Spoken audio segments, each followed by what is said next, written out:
Happy New Year, Tanya. Happy New Year to you, Natty. How was Yeah. it? Yeah, really good. I had lots of friends around us, so it was a good, just really casual um, you know, entrance into the thing. And I made sure I did two things. I wanted to do something that I really enjoy on the last day. So I went for a float with my husband and son down the river at 3 o'clock. We had a Mm, party at our house, so at 5 o'clock everyone was turning up, but or 6 o'clock, something like that. So I said, no, 3 o'clock, we are just gonna casually float down the river. So it was so good. It was almost like just a bonding of the three of us and yeah, relaxing before everyone else came into our kind of energy. And then yeah, the next day I went on my own. The boys went off and played golf and I said, I'm gonna do another float. So I ended and started the year with two of my favorite things that I like doing. So what about you? How was your it was pretty chill. I didn't do a lot. We hung out with some friends and then went down to the beach and they had fireworks and like all the lights, Christmas lights and everything are set up. And then that's about it. Nothing too exciting. yeah, Christmas was that's super quiet too.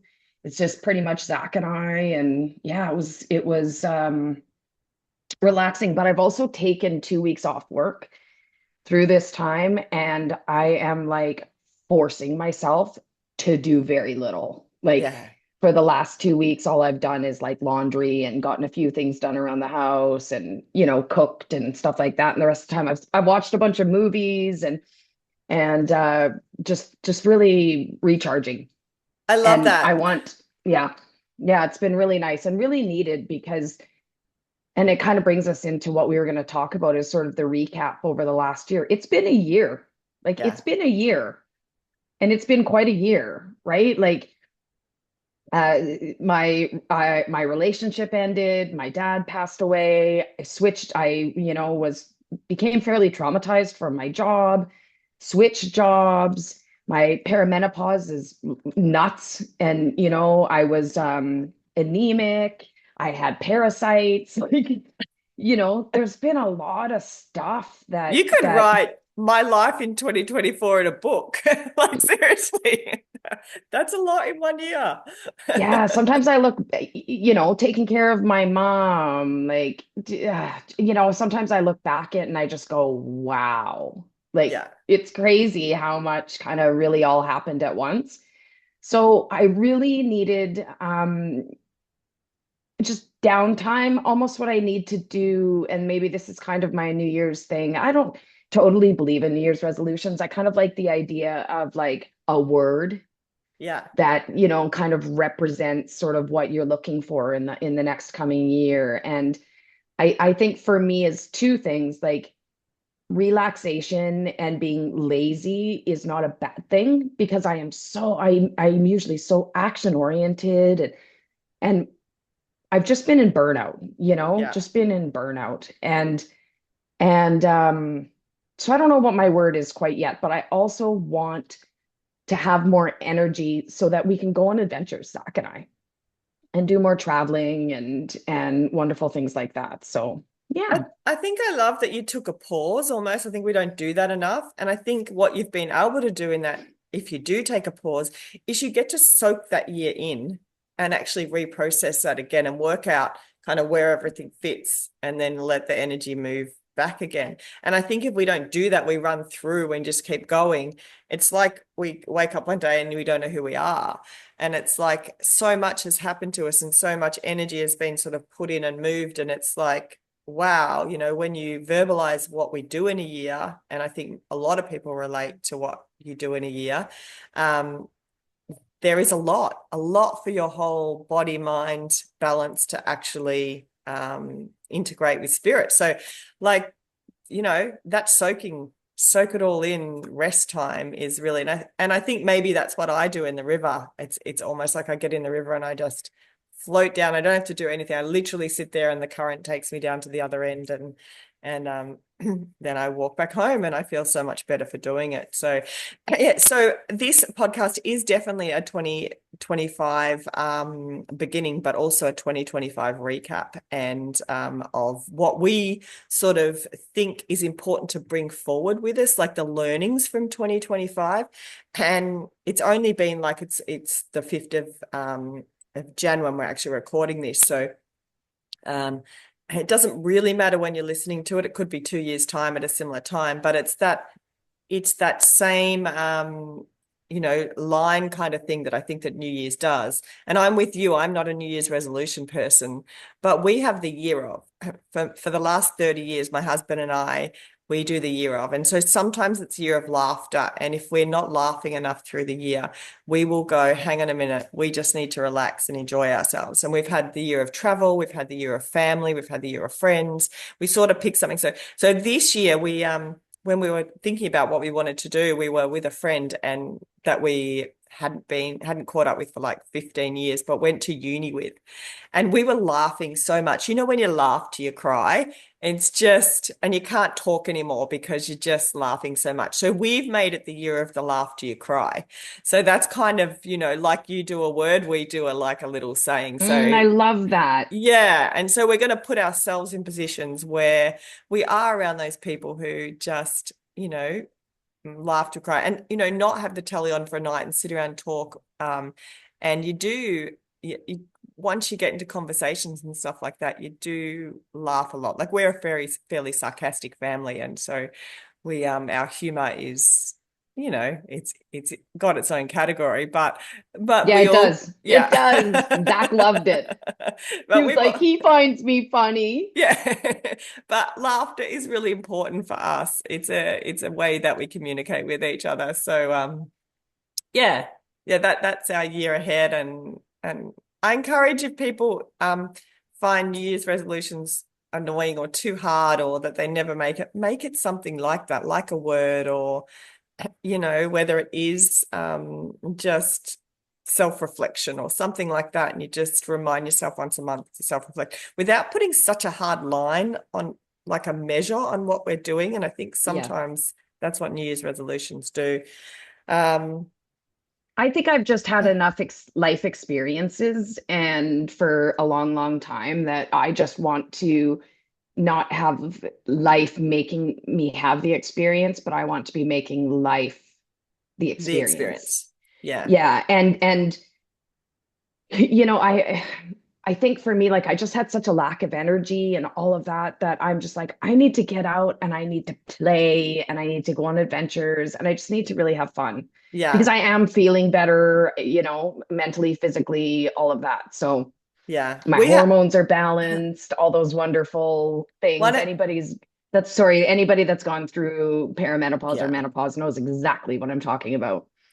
One of our favorite years just came to mind, which was the year of spontaneity. Maybe that can be your word. Mm. And it was a really good year. It was like where we just committed to, if it got to a Friday night, we're like, let's just go camping. And so we sort of said we can't say no to spontaneity. So if someone came up with something spontaneously, we would do it. Mm. And we wrote all these things that we wanted to do at the start of the year into a little jar. And when we were just last Saturday, we'd like, right, we got to pull something out and whatever it says we have to do. And so we'd just pull it out and it says, go and visit one of your family members. We're like, okay. So we, Oh, things that that's we're, great. yeah. So we would just do it or we'd ring up, get 4 friends together and go on a hike. And we'd be just like, okay. So we'd be quickly texting 4 people that could come on a hike with us. So, I mean, they're obviously things that we enjoyed, but we turned it into a spontaneous kind of Oh, that's thing. wonderful. I think Yeah. it's a year of adventure. That's what it is for Yeah, that's me. a good It's going to be a idea. year of adventure. That means you've got to come to Australia. Well, that is the plan. I just don't know quite how I'm paying for it yet. That's all right. Just do a scratchy. You'll be So right. if we have like a philanthropist on the podcast, just kidding. It'll happen. Yeah, it'll happen. Um, Well, I think we ended the year with our last podcast. We had 555 come up, and Spirit was told me to ask you what 555 was, and you immediately said change. I mean, I hadn't even hardly finished the sentence, and I could feel that you were getting that energy to answer that before it even got asked, and it was like change. And it's been interesting because since then, which hasn't been long, I've had quite a few friends pop over sin chat and also some of the people that I work with um different reasons that they come from me, whether it's energy work just in general or advice in energy and intuitiveness. And they've all been talking about, in particular, just changes within their life, but what the key things that they need to sort of embrace to change. And yeah, it's been interesting because when I start talking to them, I start reflecting back to all our podcasts and all the lessons. And it's almost like a reminder to me of the formula that we were given this and the importance of all the bits and pieces that we've had. That now are kind of the answer to what we should be doing moving forward in 2025. I have the exact same experience. I'll start having a conversation with somebody and they'll be like talking about ghosts. I'm like, oh yeah, yeah, we've got a podcast about that. I'm like, go listen to that podcast because this is how Spirit explained it to us. And one thing I notice is people are like, oh, well, I don't really see it that way. I'm like, you're wrong. And then I'm like, Tanya, Yeah. just because this is your understanding and the way they've taught it to you doesn't make it the only truth. But yeah, I think the key pieces for me have been series two, which is the nervous system and about what awakening really means and what being aligned really is, and about family. And then we had the Merkaba and the all the different sort of geometric shapes. Moving from there, because I think the key thing in that was learning about the energetic, like intuitive nervous system and the body nervous system. And then we went from there, kind of, these are the ones that stand out for me. Then we went from there to the past lives one, which talked about sort of why we have the patterns. And of course, throughout all of this, I'm, going through relationship patterns, Experiences. learning about myself. My dad was ill. There's the hummingbird in a tree right outside my window. Oh, oh, Um, Learning about sort of my patterns and then being shown sort of how those seeds get implanted in the physical nervous system and in our bodies from our physical ancestors. So that was fascinating to me because it kind of showed like this is how this happens, and it might not even be your shit, but it's still your shit to work through. Yeah. yeah. I've listened to different spiritual teachers say, this thing that's coming up for you, it's not even yours, which is true because it could just be passed down. But almost like putting it aside, like we don't need to work through it. And I disagree because we do actually have to work through that. And it might not be ours, but it's still coming up in our experience for a reason. It is something that we need to work through. Then another one that I found very useful was your energy blocks one and your energy. Releasing There your was own a specific, energy. Yeah. yeah, because I'm an Aries and I'm fiery and I can get like emotional about things, right? I don't know if anybody noticed that. And Really? and but I do, right? Like, and I think for me it's an authenticity. Yeah. It's like I'm feeling this and I'm just going to feel it because I have stuffed stuff down before and it's just not healthy for me, right? So I Yeah. actually make a point in sort of authentically feeling my feelings, but sort of just learn. And it's not, I don't want to say learning because it's not like I didn't get it, but learning the importance of being able to sort of move the energy, which is kind of like that energetic thing that comes with emotions. Yeah. So if you can help move the energy of what comes with the emotions, it helps you process the emotions better. Then moving into the conscious and the subconscious and the pineal. And you know what? I actually got a reading a couple of years ago where they said your purpose is to bridge a gap between Ah. the logical and intuitive. And I remembered that the other day because it was like a build a bridge. And I was thinking, kind of be the person that, brings Yeah, both you were sides, the but bridge. really, Yeah. Yeah. the bridge is sort of that The pineal pioneer. piece. So then processing emotions through that place of the pineal was a big learning for me. Another one was diet. Yeah. because I am not a horrible eater, but I'm not a perfect eater either.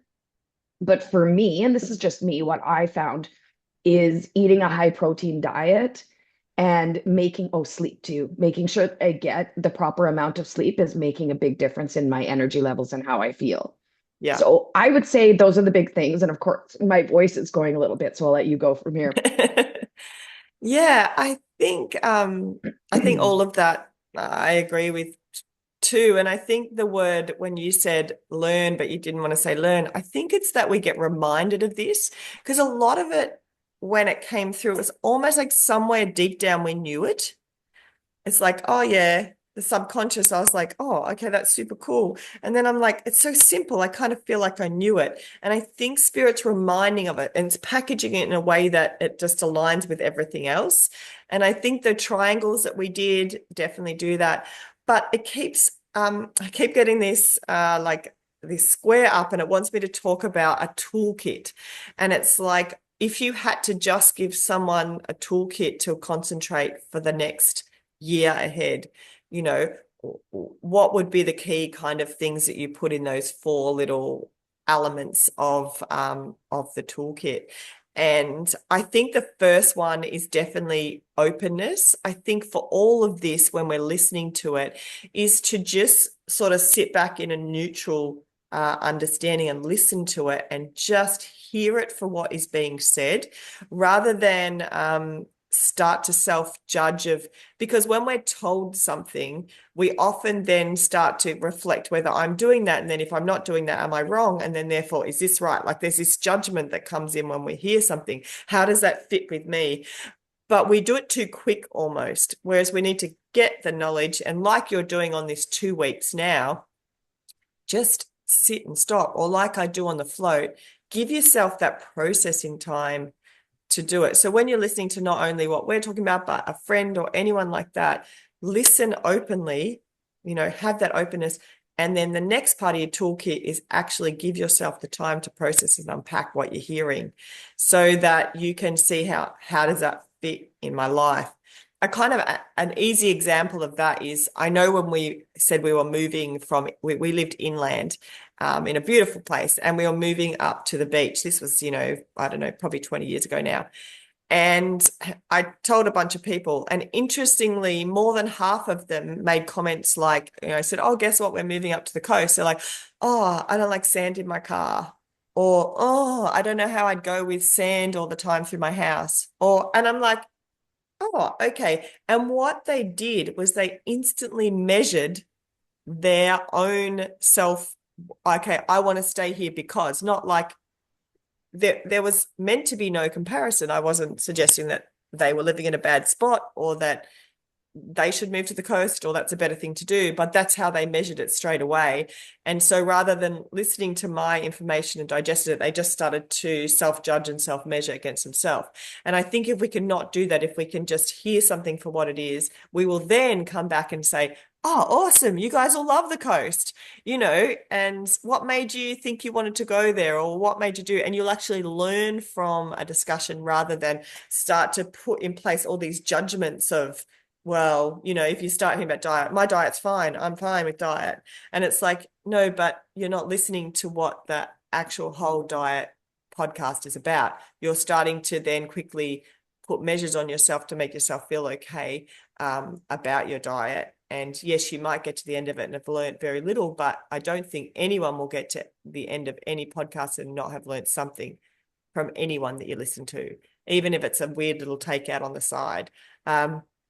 So openness is definitely in the first one. I think self-reflection is in the like giving yourself time to actually digest that is in the second one.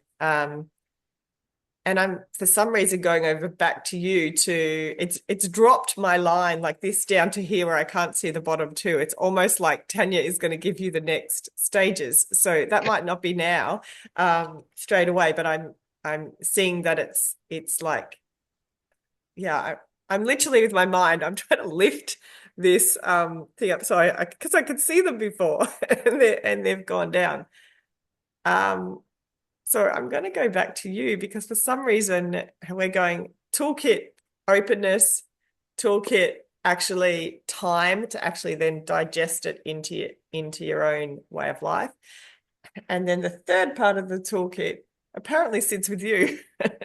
I would say sort of what's coming for me is that what actually works for you, and don't let other people tell you what is supposed to work for you.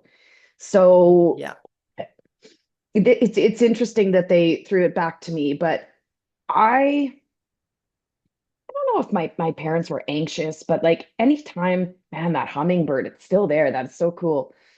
Anytime I would sort of be like here's an example. I went to Mexico in, I believe, 2019, and my little dog Boca, the bigger Chihuahua, I brought him back with me because he like followed us through this parking lot and he jumped in the car, and I was like, well, looks like I have a new dog because he's cute as hell. Yeah. So I brought him back. I was going to adopt him out, blah blah blah. But when I was thinking about bringing him back, I had posted on Facebook, does anybody want to adopt a dog? Because I had a German Shepherd at the time, so I didn't want this third dog. And my family was like all over me, like, oh, they have these diseases and they have this disease and they have that disease. And are you sure you should have another dog? Can you afford another dog? Can you do this? Can you do that? And I finally like started like deleting their comments off Facebook. I was like, guys, like back off, which is very similar to what you were just talking Yeah. about, Yeah. where the sand in the car and Yeah. and It's people like, putting, yeah, and people sort of putting their own blocks or yeah. things like that Yeah. sort of in your way, like, oh geez, like I never thought of that. And then it makes you doubt yourself, or Yeah. can make you doubt yourself. And I'm like, geez, am I not seeing this situation clearly? Like, should I not be bringing this dog back? Like, have I really thought this through? So I think my instinct, my first, and this is the best dog I have ever had. He is Yeah. so sweet and loving and intuitive. And I know that sounds weird in a dog, but he can pick up your energy and his body language will show it. And he's the most, He slept with Andy and I on our first night at your house. oh, did he? The door was open a tiny bit just for air, and he just pushed his way in, got up in the bed, and slept in the middle. And I'm like, not just on the feet or the side, Mhm. literally in the center. We're like, okay, it's Right. your house. Good judgment of But energy. right? Yeah, no, he really, really is. And I just was reflecting, I think it was probably yesterday, about how I've allowed those um thoughts and maybe that like not fully trusting my decision making and my intuition, because I that's a lot of feedback that I've gotten for a long time, you Yeah. know? So I would say the third is trust yourself, trust your intuition, trust your decision making abilities. Yeah, great. And I love that you said it's almost like that time that when you're open, but you're getting information through that you're not just taking it on board. It's like, okay, no, what is relevant to me? And let that sit. And it's interesting because I do know what I saw, and self-doubt was there. And when you said self-doubt, I'm like, oh, that was the word. It was like There you self-doubt. go. And but I wasn't going to Which is say it in the right way. I think that's why they dropped it down. So right. yeah. Which is interesting because on New Year's, because she's in Australia, so she's a day ahead. So she sent me like a little video message, and maybe we can post it here if we decide to. And she said, hey, Tanya, just wanted to let you know 2025 is wonderful. And, there's a few things that you need to bring and a few things that you need to leave behind. And one thing that you said was self-doubt. You need to Oh leave that wow. behind. There you go. I Hmm. was very tired when I left it. I think I'd had an hour and a I half could tell sleep. your voice was kind of So grovelly. I don't even know Yeah. why I did it, but I thought, hey, we're in different years. We won't get this very often. I better tell her Yeah. what it's like. Yeah, self-doubt was one, and then there was one more that you said, and I was going to respond back to and be like, yeah, self-doubt's a big thing, and I do. Like, I will question myself and question, am I seeing this accurately, and am I missing something? And because Yeah, Because and I think, I think that's good. I think that there's a level where that's good, and then that goes into self-doubt. It's almost that line where it's like, okay, I should think about, critically thinking, is this the right way to do? But then it's all that other noise of other people's energy, which is what I loved about what you said with that dog, with the family. They're all putting their inhibitions on you, and then all of a sudden you've got all this thing going, I shouldn't get this dog. My other dog's going to end up with a disease and die. And it's like, we're all gonna die. And yeah. you know what, my friend that I was there with, she looks at me, she goes, "Oh my God, Tanya, no wonder you have anxiety." Yeah. And so She, so you right? you came back with the dog. So you were I did. obviously able to go, no, not like delete, delete, delete, delete. And I Yeah. think that that's the importance to then filter and delete. Like, Yeah. what's yours, and so you don't take that on. And the thing that frustrated me during that time about it was I deleted it, and then my sister came back to me and she was like, "What, why are you deleting those messages? You don't want advice from people that are concerned?" I wasn't looking for advice. Yeah. I wasn't looking for, "Hey, do you think this is a good or bad idea?" I was looking for someone that could potentially adopt them. Do you know what I mean? Yeah. So I think I can Yes. You definitely, asked for one thing and got everything else that you didn't ask for. yeah. Yeah. And I mean, of course they all had the best intentions, but it's important to filter it and go with your gut and go with your instinct and go with the right thing, because spirit will not lead us astray. And that's a big thing that I need to make sure that I'm doing, because yeah, I don't think I need to say more about that. Yeah. Um, Self-doubt. All right, what's the four?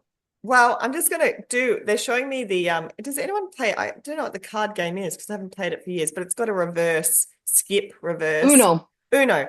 I'm seeing the actual blue Uno card, and they're kind of saying what you just said is really important for us to reflect on in reverse. So when someone puts a post up saying, "Hey, I found this stray dog, anyone looking for one?" And then I reply with, "Don't bring that back, you'll get rabies, blah, blah, blah, whatever." I didn't read your question properly. I read part of it and then I started to go. And I think self-reflection too, also look when someone is speaking to you or asking for your advice or talking, listen to their whole statement before you've made a judgment, because that's what we're saying. So we can talk about when it happens to us, but I think what they're bringing up is that we should not be doing that to others too. So we shouldn't be the one saying, don't put the dog back, like Being this is a negative Nettie yeah, this instead is of a really negative Nelly. interesting because my sister yesterday messaged me and said, "Guess where we are?" And she was on her way to somewhere to pick up a dog, and the first thing I was like, "Oh, but who's going to look after it? Can you go on holidays?" Like my mind decided to go into this. What are you doing?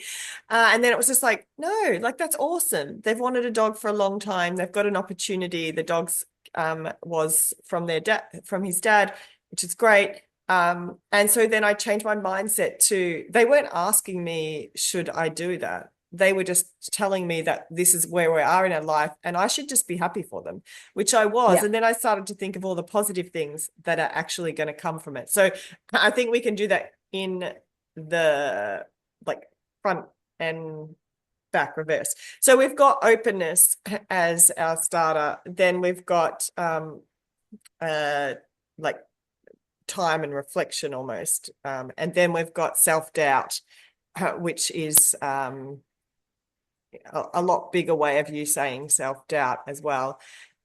um, I've got it. Do you have the next? I had it and it's gone. I literally was going to talk about it and I told that story instead. So I'm getting I'm getting frustrated. self-compassion. Yeah. Okay, great. Yeah. Yeah. And yeah. Hopefully, because I'm doubting myself, Nettie. No, yeah, So absolutely it like, is. do we have the right word, Nettie? No, I'm just joking. I'm making a joke. This Yeah. No, you are hummingbird, so wrong.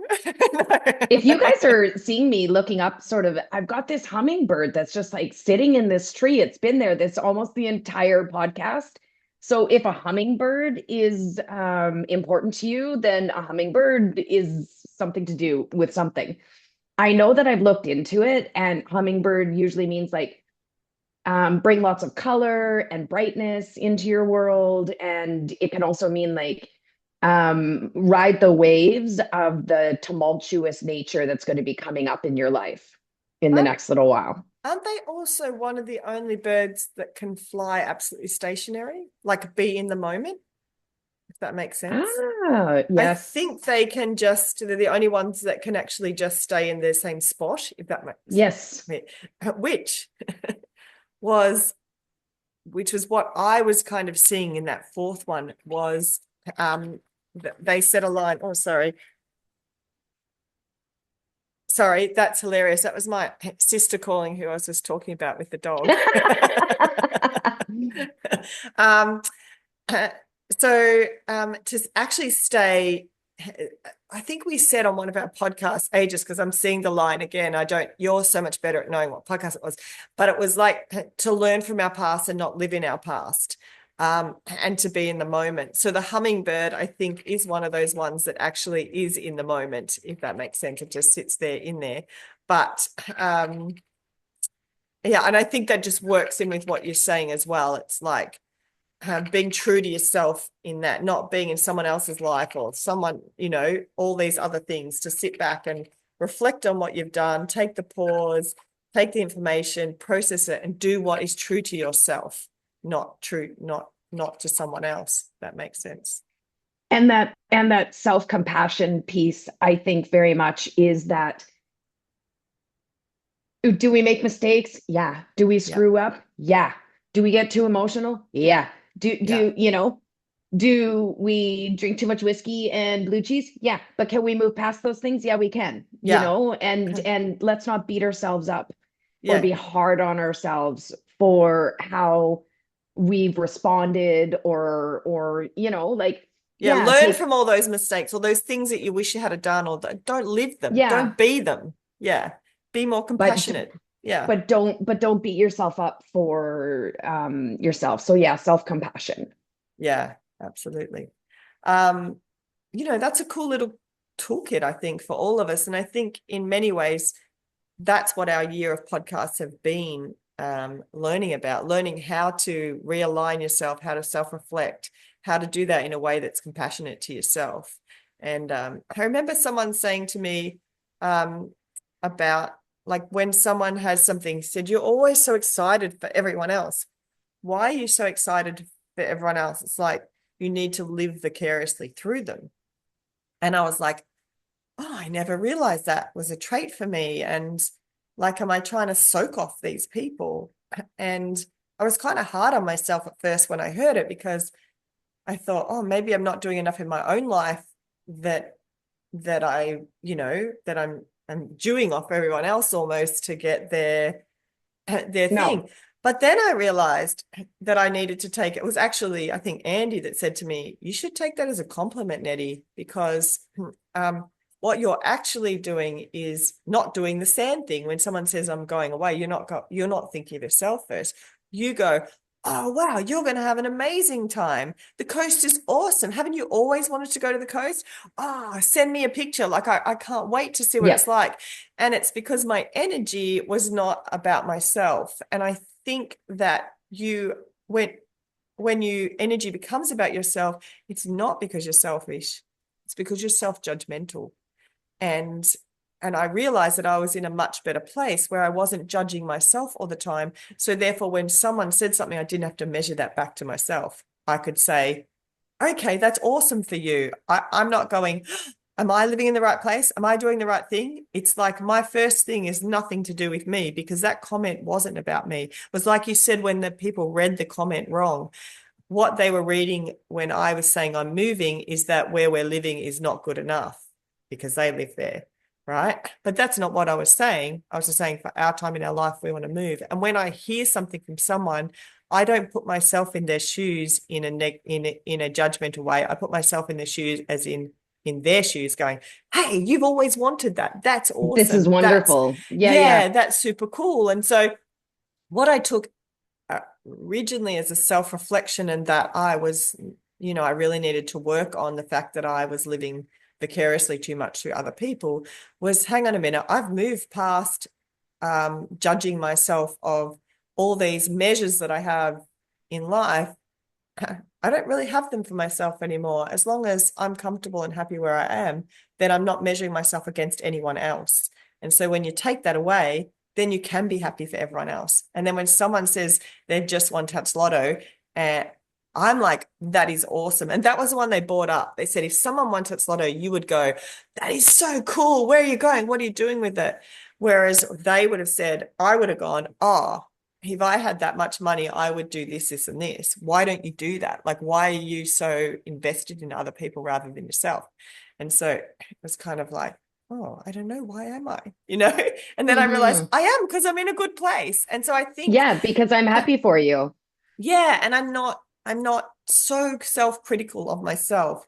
And I think a lot of us, we just are too hard on ourselves. Like we're too trying to look a certain way and have a certain status and a certain thing. And we're so hard on ourselves of where that is. We're so concentrating on where that measure is that we need to just go, don't do that. Like, don't be so hard on yourself. You are not a bad person. The things that you've done because you drank too much alcohol for so long doesn't mean you're an alcoholic. It doesn't mean that you were, you know, bad because you did that. Like you did that at the time and it was what worked for you and it was got you through the other things. But ultimately, the only thing we should be really considering is when I do something, what is my intention? Is it to be positive and thing? And if it is, then you'll find that all those measures and those self-doubts and those self things will actually start to dissipate. And you're not so obsessed with yourself because you're hard on yourself. So when someone's obsessed with themselves and they're so worried about self-doubt, I feel for them because I feel that their self-doubt and their self-reflection is just improportionately overloaded. And it's like, okay, they're the ones that think about themselves first, are the ones that I feel like need the most help, if that makes sense, to stop being so hard on yourself. It's almost like the reverse. Yeah, because Yeah. I think what you're saying, if I can just kind of sum it up, is if you share something and then somebody puts sort of blocks on it, those blocks are theirs Yeah. and their fears and their fears of their inability to maybe do the things that you want to do or Yeah. the fear around it. So they would have fear around doing that. So they put that fear sort of onto you because it's actually them Yeah. that wouldn't be able to step into that energy. So step back and be like, is that really me or is that them? If that Yeah. makes sense. Yeah. They're Yeah, getting a I think that's dog. what you're saying. She's getting a dog. I'm not getting a dog. I don't even live near the dog. So why am I so worried about the dog? Because now I'm, How they're going to do that. And here's the yeah. thing, they're adults. I'm pretty sure they've thought of that, you Yeah. know, Yeah. right? But Yeah. it's funny how our minds go there. Yeah, it's interesting that they're kind of leading us down, sort of discussing this. Yeah. The other Hmm. big thing that's come across for the end of 2024, in particular the last week, well, I was traveling a lot, so I caught up with lots of people, was anxiety. Oh my gosh, we have an anxiety overload. And in particular in younger people, I would say from age 12 to 18. The I didn't speak to a mother that didn't have a child, in particular girls, but both girls and boys that had what I would say severe anxiety issues. Um, and to the point that a lot of them are clinging to their mums in Yeah, an we talked age, about this in the last one. yeah. And um, I do think that that is something that we all need to, as a society, start looking at. Why is this anxiety the level it is? And I know I'm working with a couple of people now on a project for targeting that age group with some things that we can actually get out for free to help them with the energy work and energy blocks. And talking to quite a few people about it so that we get the program right. And it's just really for most likely at this stage for mothers or fathers and their child to work together on. So it's something they can do because the one person that they trust when all this shit goes to thing is they become very much attached to their parents. And they start to get sensory overloads and all these different things. And they rather than being around their friends and have any self-confidence, they are full of self-doubt. They walk into a room and they feel like everyone has looked at them instantly. They're picking up energetically on everyone and everything.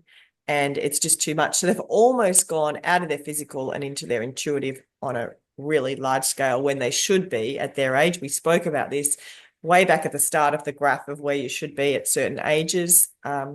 They should be very much in their physical and they're not. And so their disconnection and their judgment from all the people their age, which is the reason we're so into our physical, because there's a lot of judgment that age, is so into the intuitive, and we need to realign that back and sit them somewhere. But I think this is where the pioneer is going to be introduced as well. It's like teaching these kids to sit somewhere in between at an earlier age than probably they would have, or they would have automatically gone there, but they're not. And just getting that realignment. So I definitely see anyone that's suffering or knows people who are suffering more than they normally would of anxiety. I think watch this space with us for 2025, because I do think we'll be offering some discussions and even getting people on to talk about it a bit more. Yeah. I'm curious, Nettie, what things were instrumental or important for you that you've learned over the past year, with the information that we've been getting? So much. I think balance was probably the biggest key for me, the takeout for me. In anything that we talked about, it was getting back to the right balance. I mean, fundamental grounding, we spoke about that at the start, and then we spoke about the intuitive stuff, but just getting that pinch of salt. I think we talked about yours with the pink salt. I see that all the time when I'm talking to people now, and I know when they're out, and that's become one of my symbols that I see all the time. And I get it coming from different sort of sources, depending on whether it's an emotional imbalance or whether it's whether it's a physical imbalance or what it is. But just get everyone getting that balance right, getting those triangles right, the importance of sleep and the balance of sleep. So all those kind of things for me were getting back to, yeah, I think everything that we spoke about really came back to balance. It's like being in that balance between subconscious and conscious, being in the balance for sleep, being in the balance for diet, for mind, for body, for everything was, yeah, underlying, I think. Learn the balance, but also being open, definitely the openness to that I might not know everything about that, and that I can learn from something new. Um, and I think the other one that just coming up in a boom, which I didn't enjoy, so I think I shut off a bit, was the negativity that marketing can have on us. And I think we talked a bit about that. It's being almost brainwashed by the falsities that we're talking to. And I think I got caught up in that, I was very angry about that, and angry about knowing that some of the people that we were listening to were actually very good at what they did, but they were delivering some falsities in it. Just felt like I was let down. And then it was like, hang on, this isn't all about you. This is their journey. You need to be able to filter out exactly what we did. You need to be open to it, but you need to be able to process what they're coming for, the truth of what that is, and decide whether that resonates with you or not. And if it doesn't, then don't listen to them anymore. Don't get so angry that you want to change that person's life. And that's where I got involved in people's lives. I did go too far to the thing. And maybe I was self-reflecting back to me saying, well, I don't do that. So why are they doing that? They've got great abilities. Why are they lying? Why are they falling for this marketing thing that just, becomes about finances and money? Why don't they just stick to their truth, which is where I think intuition and spirituality has a place. It doesn't have a place in a false world. So yeah, maybe I can see myself where I was like, oh, I was measuring against myself. I was having that measure that I wanted to go and fix them because they weren't at the spot that I wanted them to be, sort of thing. So Right. yeah, so that's probably my biggest takeouts. Balance and openness, and yeah, keep checking my self-reflection and things like that to see where I sit. Yeah. I love that you said balance, because if we were to wrap all of it up into a bow, that is what we're trying to teach, Yeah. is the balance between the conscious and the subconscious, and between the intuitive and the physical, and the like everything in life, just keeping that balance, and your balance changes, right? Like Yeah. sometimes which we talked about with like the star, like sometimes it's really small and sometimes it's bigger. So yeah, so it's very much about the balance, but I just keep wanting to say, make sure that you're doing what feels right to you. And if you're questioning it, don't do it. Yeah. Yeah. Yeah. Yeah.